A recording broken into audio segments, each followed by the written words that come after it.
¿Cómo están, hermanos, amigos, gente que nos escucha y saca este tiempo para compartir con nosotros? Hoy te saludo a los tuyos, esperando que estén en salud, que la paz del Señor esté con ustedes y que obviamente la protección divina les esté guardando en todo momento. Mi esposa Ruth Noelia Rivera, este servidor David Rivera y el ministerio DRC Mercy, les saludamos y hoy compartimos contigo este tiempo. Hoy específicamente damos comienzo a lo que se llama la Gran Semana, la Semana Santa.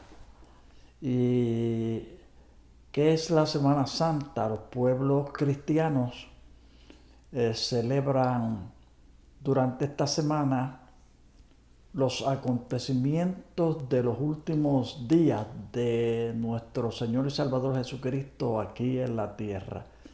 Se habla de su vida, se habla de su pasión, se habla de su entrega, se habla de la traición, de la crucifixión y de su resurrección. Y específicamente en esa última semana quiero hacer referencia a la entrada de Jesús a la ciudad de Jerusalén en el primer día de esa semana, que se le llama la entrada triunfal de Jesús.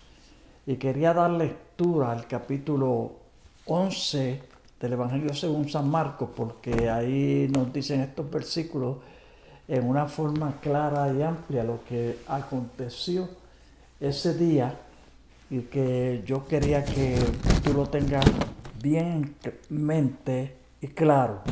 Dice así: cuando se acercaban a Jerusalén, junto a Betfagé y a Betania, frente al monte de los olivos, Jesús envió dos de sus discípulos y les dijo: id a la aldea que está enfrente de vosotros, y luego que entréis en ella, hallaréis un pollino atado, en el cual ningún hombre ha montado.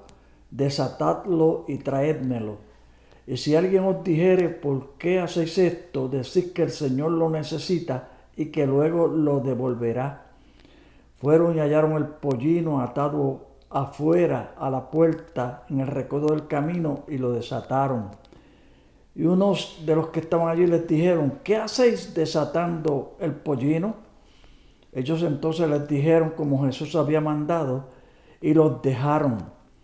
Y trajeron el pollino a Jesús y echaron sobre él sus mantos, y se sentó sobre él. También muchos tendían sus mantos por el camino, y otros cortaban ramas de los árboles y las tendían por el camino. Y los que iban delante y los que venían detrás daban voces diciendo: Hosana, bendito el que viene en el nombre del Señor, bendito el reino de nuestro padre David que viene, hosana en las alturas. Y entró Jesús en Jerusalén y en el templo, y habiendo mirado alrededor todas las cosas, como ya acontecía, se fue a Betania con los 12. Este es el relato de el día en que Jesús entró, el primer día de la última semana, cuando Jesús entró a Jerusalén. ¿Por qué se le llama la entrada triunfal? ¿Qué era y qué se conocía como la entrada triunfal? Era una celebración que hacían los pueblos para recibir a los ejércitos y a los oficiales que regresaban de una guerra. Si habían tenido la victoria, los oficiales del ejército y los soldados traían a los prisioneros de guerra, traían los tesoros y el botín que habían obtenido durante esa guerra. Y obviamente el pueblo y los líderes del pueblo, los líderes políticos, los líderes sociales, los líderes religiosos, todo el pueblo se arremolinaba en las entradas de los caminos a la ciudad para recibir a los ejércitos, y los vitoriaban y hacían, tú sabes, aplausos y una demostración de éxito, una demostración de victoria, una celebración grande.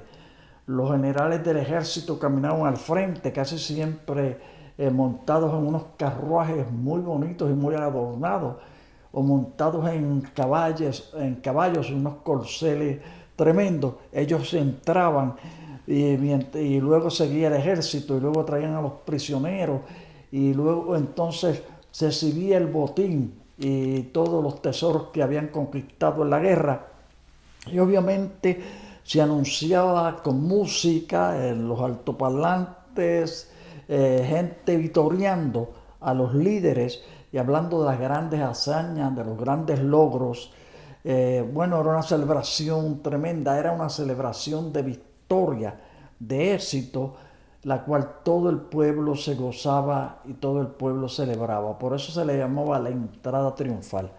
Ahora, el día en que Jesús entra, el primer día de la última semana, recuérdate que Jesús era el perfecto embajador del cielo.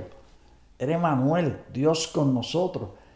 El Dios que siendo Dios se hizo hombre, siendo inmortal, se hizo mortal para manifestar su amor por nosotros y para manifestar su plan y propósito de salvarnos a nosotros de la condenación del pecado.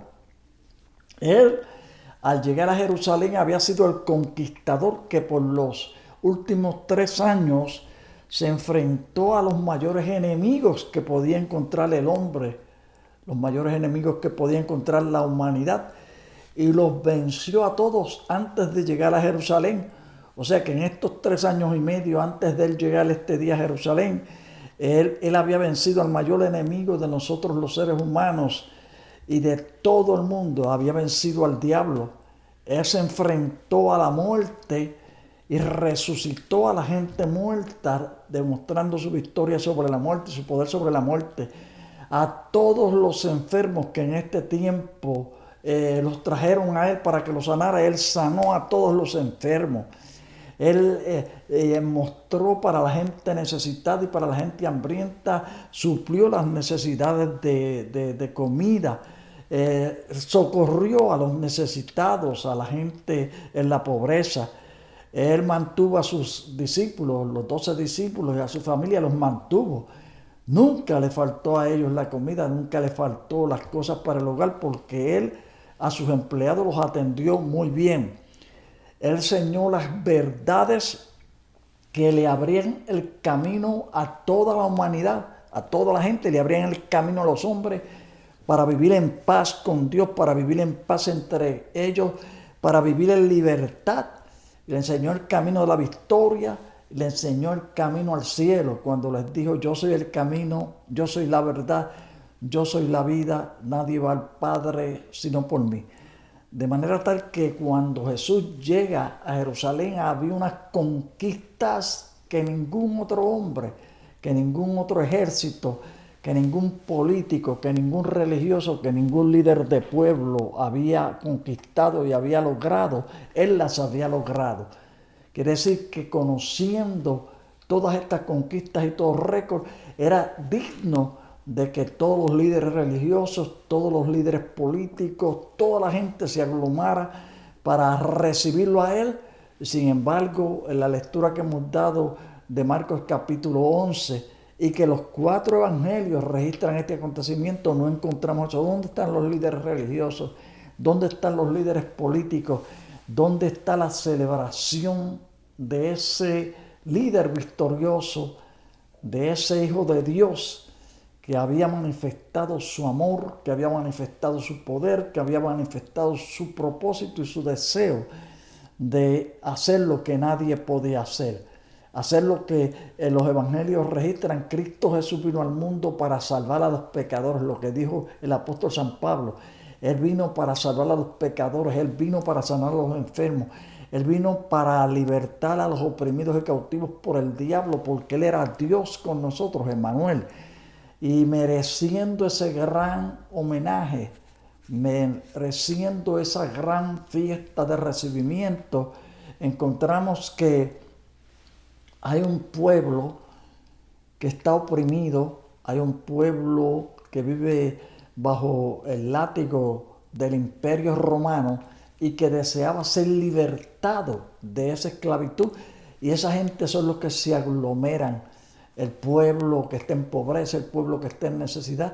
Y más bien, en lugar de pronunciar un grito y un himno de victoria y una celebración de victoria, cuando tú los oyes, más bien lo que están es expresando un clamor, una necesidad de que Jesús se convierta en el libertador, que los liberte no del pecado, no del dominio del enemigo de Dios y de los hombres, de Satanás, sino que Jesucristo los libertara del látigo romano, de la opresión política gobernante del imperio romano.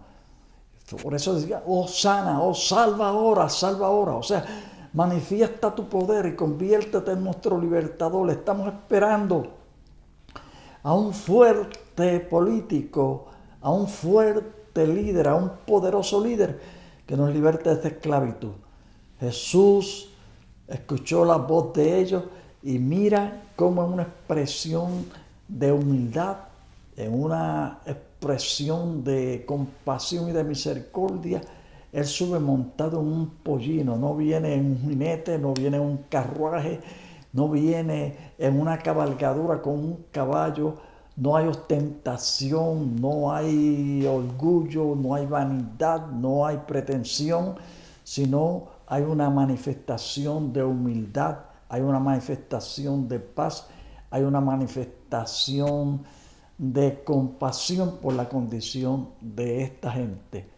Y en el camino hacia la ciudad capital, que era Jerusalén, probablemente la gente esperaba que él fuera al palacio de gobernación. Sin embargo, él se dirigió al templo, en el cual expresó: mi casa es casa de adoración.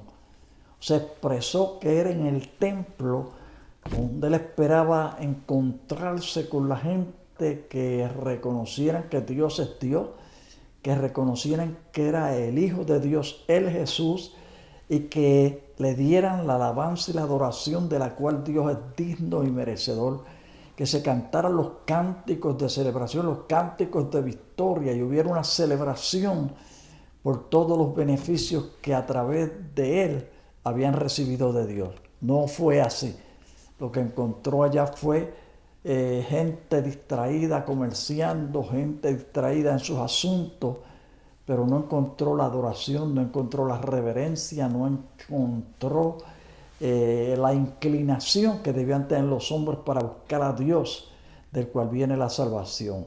Este es la entrada que se llama la entrada triunfal, y que en esta semana, comenzando este domingo, se conmemora, y que el mundo religioso y la gente que creen en Dios y creen en Cristo y creen en la palabra, y la gente que por tradición son religiosos, van a las iglesias a escuchar un mensaje acerca de esto, y obviamente reciben unas porciones de palmeras con diferentes formas y se las llevan a las casas.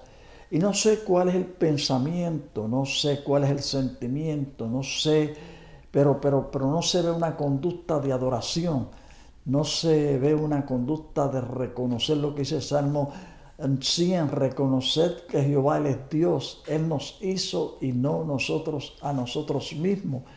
Pueblo suyo somos y ovejas de su prado. Hermano que me escucha, amigo que me escucha, hoy Dios, a través del Espíritu Santo y a través de su palabra, visita tu vida. Hoy visita tu hogar, hoy visita tu negocio. Hoy quiere entrar y que tú por la fe le recibas como tu Señor, como tu Salvador. El Señor vino a su pueblo y dice en Juan capítulo 1, los versículos del 11 al 13, a los suyos vino a salvarlo, vino a libertarlo, vino a sanarlo, vino a mostrarle el camino a Dios. A los suyos vino y los suyos no le recibieron. Pero dice más, a todos los que le recibieron, a los que creen en su nombre, les dio el poder de ser llamados hijos de Dios. Hoy comenzamos lo que llamamos la Semana Santa. Hoy comenzamos lo que decimos la última semana de nuestro Señor en la tierra. Hoy Dios, a través de la palabra y a través del Espíritu Santo, toca a la puerta de tus oídos, toca a la puerta de tu hogar, toca a la puerta de tu vida y te dice lo que dice en el libro de Revelación: he aquí yo estoy a la puerta y llamo. Si alguno oye mi voz y abre la puerta, yo entraré, cenaré con él y él conmigo. El Cristo victorioso que entró a Jerusalén, en el último día de la semana lo encontramos que fue crucificado, murió, que resucitó, y ese Cristo vive, y porque vive se manifiesta hoy a ti. Se manifiesta a la puerta de tus oídos, a la puerta de tu casa, a la puerta de tu negocio y te dice: yo estoy aquí, ¿me quieres? ¿Cómo lo vas a recibir tú? ¿Lo vas a recibir como el Rey victorioso? ¿Lo vas a recibir como el Rey de gloria? ¿Lo vas a recibir como tu Salvador, como tu sanador, como tu libertador, como el único camino, como la verdad y la vida que te conduce al Padre? Si lo recibes, vas a ver cómo vas a tener no solamente esta semana que llamamos la Semana Santa, una semana gloriosa y victoriosa, sino que desde el momento que tú hagas esa decisión, tu vida cambiará para mejor. Y no solamente tu vida, la vida de los tuyos cambiará, y la paz de Dios, el gozo de Dios, la libertad de Dios y la victoria de Dios a través de nuestro Señor y Salvador Jesucristo se manifestará a tu vida. Dios nos ha dado esta oportunidad de tener esta cita contigo, mi esposa, Ruth Noelia Rivera, y este servidor. Te hacemos la invitación y te presentamos la oportunidad que Dios te da para tú decirle al Señor: entra, ven a mí, con la fe te recibo. Si lo quieres hacer, te invito para que le digas ahora, repítelo conmigo: ven, Señor, sálvame. Dile: perdóname, te necesito. Dile: dame tu vida, la necesito. Libértame de esta opresión, de esta cautividad. Dile: tráeme esa paz que el predicador dice, esa paz que el hermano David dice, ese gozo, esa libertad, yo la quiero tener. Y si tú le dices eso, ciertamente que Él no solamente te va a dar lo que tú le dices y lo que tú pides, sino mucho más. Porque dice, y yo te repito un texto que he repetido múltiples veces: antes bien, como está escrito, cosas que ojo no vio, ni oído yo, son las que Dios tiene reservadas para los que le aman. Si tú entras en esa relación de amistad y amor con Dios a través de Jesucristo, ciertamente que jamás te vas a arrepentir. Y desde hoy comenzarás a celebrar la victoria que a través de Cristo recibimos. Si estás enfermo, declaro en el nombre de Jesús y por el poder de Jesucristo que ahora ese quebranto, esa enfermedad cesa. Declaro que ahora el poder de Jesucristo hace el milagro de sanidad. Declaro ese milagro. Te declaro sano. Recibe tu salud. Si hay opresión, cautividad en tu vida, declaro tu libertad en el nombre de Jesús. Y a nombre de mi esposa, Ruth Noelia Rivera, y de este servidor que te habla, deseamos que tengas una semana de celebración maravillosa. Esperamos que cada día lo saques para meditar en el amor de Cristo, para meditar en su sacrificio en la cruz del Calvario, para gozarte en la salvación, en la libertad, en el perdón, en la salud, en la vida abundante que Él vino para darte. ¿Eres bendecido? Hasta luego.